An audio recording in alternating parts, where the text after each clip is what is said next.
안녕하세요. 여러분의 세금을 줄여주는 조세 전문 회계사 변호사 김광수입니다. 중요한 탈세 자료를 가지고 있다면 인터넷을 통해 탈세 제보를 할 수 있는데요. 탈세 제보 포상금을 받기 위해서는 두 가지 요건을 충족해야 합니다. 먼저 제보 자료가 중요한 자료이고, 둘째 세무조사 결과 납세자가 세금을 납부해야 합니다. 탈세 제보 포상금 지급과 관련해서 제보 시 첨부한 자료가 중요한 자료인지 다툼이 발생하는데요. 중요한 자료를 인정받으려면 핵심적인 자료를 확보해서 제출해야 합니다.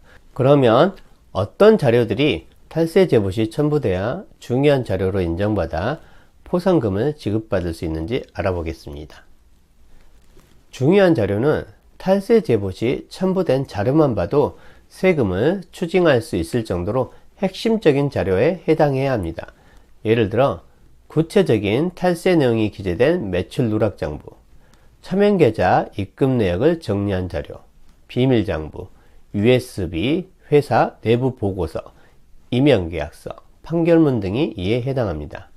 국세청이 제보자가 제출한 자료를 가지고 많은 비용과 노력을 들이지 않고 세금을 추징할 수 있어야 중요한 자료입니다. 중요한 자료에 해당한다는 것은 포상금을 지급받고 싶은 탈세 제보자가 적극적으로 주장 입증해야 하는데요.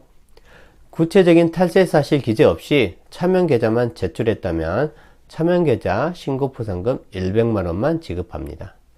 탈세 자료를 잘 수집하고 정리한다면 소액의 차명계좌 신고포상금이 아닌 추징세액에 따라 최대 40억 원에 이르는 고액의 탈세 제보 포상금을 받을 수 있습니다. 국세청은 제보자가 제출한 자료가 단순한 탈세 가능성 지적이나 추측성 의혹에 불과한 경우 탈세 제보 포상금 지급을 거부하고 있습니다.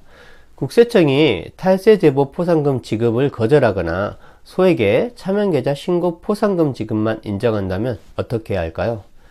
국세청에 탈세 제보 신고 포상금 지급 신청을 한 후 이에 대한 거부 처분 조세불복을 진행해야 합니다.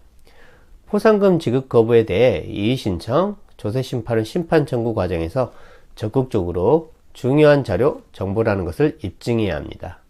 국세청이 탈세 제보를 계기로 세무조사를 벌여 세금을 추징했더라도 제보 자료가 중요한 자료가 아니면 탈세 제보자는 포상금을 받을 수 없습니다.